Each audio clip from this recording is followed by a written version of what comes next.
wanted to ask you, in terms of the dating scene and relationships in the U.S. and how that the psychology plays into that. And because you share a lot through your podcast, your weekly podcast, the mentorship that you provide. You mentioned dating apps. As a guy and kind of banned from a couple apps and not striking out a lot on apps and so forth. Is it essentially a rigged game? Is it like a stacked deck that most men will lose? It's not. It's may negligently be rigged, but it's not nefariously rigged. Meaning, I don't think it's deliberately rigged. I just Yeah. think it's a function of evolution. Whereas Yeah. we've given both genders this perceived dilemma of choice. Women a dilemma of choice because of social media, because of dating apps, and because of things like OnlyFans, and men a dilemma of choice when they watch pornography or sedate themselves in other ways like that by messaging women they have no chance with on social media apps, and also from seeing images of women that have been doctored using FaceApp, Facetune, Lightroom, Photoshop, and then believing that women look like that in real life, which often they don't. I got news for you. I live out here in Vegas and LA. I see these girls in person. They're pretty, but they don't look like the photos.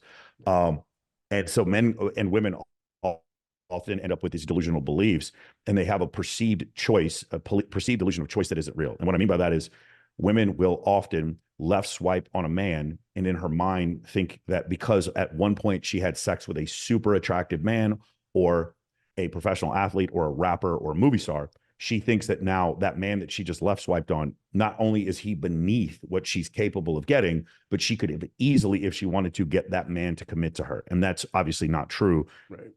Women, the issue with women where their issues are is they are absolutely correct in who they could have sex with. They usually know to a pretty good extent who they could have sex with, and they are delusional, for lack of a better term. And I use the word delusional because here's reality. Okay, here's base reality, and here is what you believe about reality, and there's a delta in between them. There's a difference in between those two things. That difference is delusion. Okay, I know a lot of people don't like when I say use the word delusion because they find it to be chauvinistic, but I say men are delusional also. Yeah. Women are, when it comes to short-term dating, women are absolutely accurate. They believe they could fuck certain guys and they can fuck those guys. When it comes to long-term dating, they are absolutely delusional. And as they get older, the men that they can actually get to settle down into long-term relationships lessens, but they don't recognize that it lessens because, once they burn 28, 29, 30, they actually feel more empowered, and they get to this point where they're starting to notice that the guys that they could have got locked down at 23, they're now trying to lock down at 31, and that same guy is not interested in the girl. It's like she's still attractive at 31. It's just he's looking at her 23-year-old sister and being like, Right. yeah, I'd rather be with her. Right. There's less baggage, fewer bodies that I have to deal with. And so because of that, what's happened is because of this dilemma of choice, women will, I read one statistic, I believe it's 16,000 swipes for 10 dates for women. Women are not going on dating apps to date. They're going on dating apps for attention. Men are going dating apps for sex. There's about 6 guys for every girl on dating apps. And when you look at the probabilities here, what you're going to find is, 80% of the men on these dating apps are deemed unattractive by women, 20% are deemed attractive, and 4.5% are deemed so attractive that women will actually pursue them. If you're in that top 4.5%, the game is actually rigged in your favor.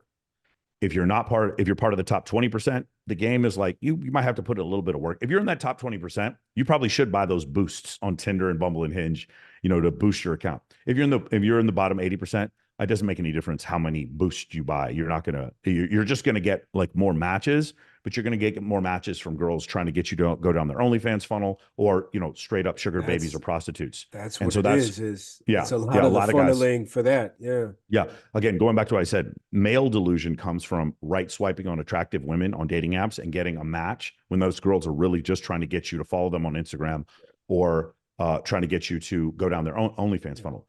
Delusion comes from women when they start believing that all these men that they're left swiping on, they could actually be in a relationship with like any of them. Most of them, they can't be. Now, the very attractive women definitely can. I'm not saying that's not the case.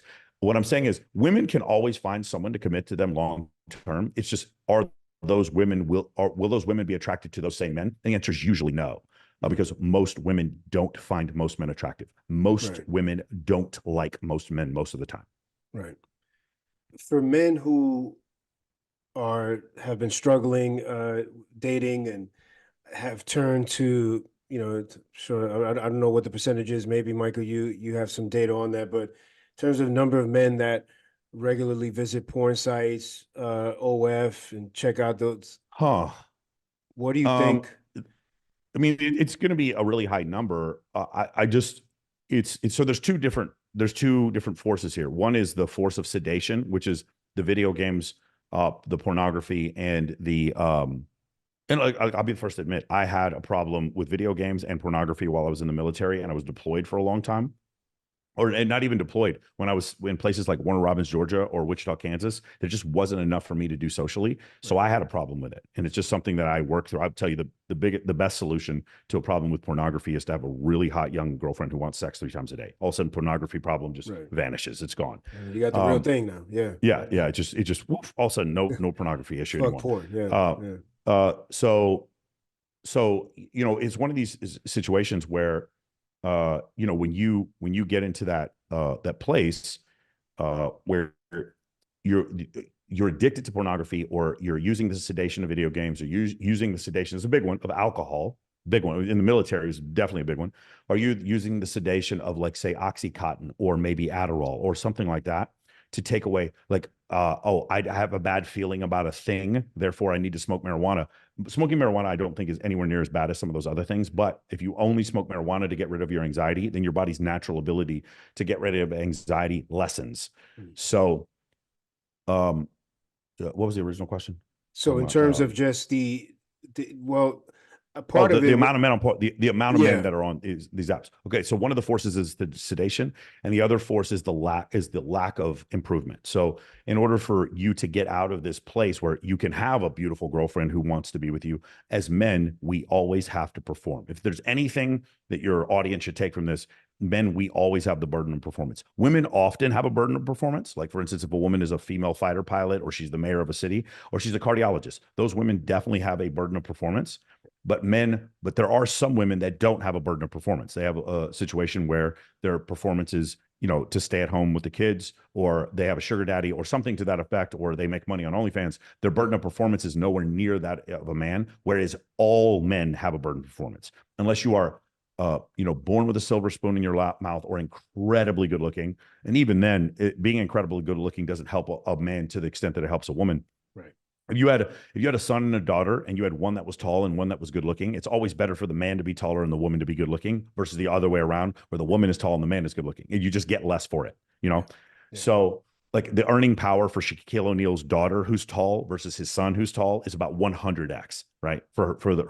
His son. Right. So when you realize those proclivities, and I've lost train of thought again. Oh yeah, we're talking Yeah. about the simping thing. So basically, one of the forces is the sedation, and the other force is the lack of discipline and the lack of delayed gratification necessary to improve yourself. Because on one hand, it's like, I have this incredible, like, any porn thing I can think of, anything I can imagine is just there for me, right? But on the other hand, what I need to do to improve myself, it's got to be the gym. I personally think 5 days a week. I know some people say 3. I think 5, 6, 7 days a week is fine, especially in the beginning. I think you have to change your diet. I prefer a paleo diet. If you have a weight problem, you may need to. It's going to be a combination of cardio, possibly intermittent fasting, which sucks. Maybe you do something like 75 hard. I highly recommend, for people to become more attractive, better networkers, and to become more charismatic, that they read a ton, get through 20 books a year, use Audible if you need to do that. Yeah. Um, And they need and to you're work on their saying that and you're saying that because you can now strike up more interesting conversations, and, yes. and be more It's all well rounded. but it's also going to change the way you think about things. You're going to Right. be able to, like, model people's way of thinking, and be more empathetic to other people, which also is going to make you a better conversationalist. Yeah. Right. Thank you. Yeah, it's great Um, point.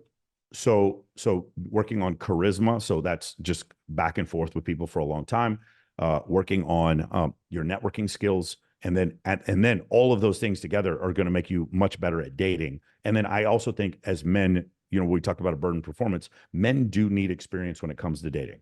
Men need to be able to discern. Was it Poison? That she's got a big ass and a smile. That girl is poison. Like, Right. you can't. That song is about red flags. Just because she was attractive, therefore I ignore the red flags. Right. Men need experience in order to get past that, because the urge for sexual validation in men is so incredibly strong. Yeah. So Women, on the other hand, don't need experience when it comes to dating. What they need instead is like a friend group that can tell them, hey, this guy you're dating is abusive or a narcissist or whatever. It is really amazing to me how many problems women have in their dating life that could easily be solved by a male family member or an older male friend or a platonic male friend or a female friend who's been in a happy, successful relationship, just examining their relationship from a third party standpoint and giving them better advice. It's That's incredible to yeah, me how often but the problem is whenever I give women proper advice, like, hey, just to let you know, like, do whatever you want, but like, you do understand this guy is a DJ in Las Vegas. He is going to fuck other women behind your back. I don't care what he tells you.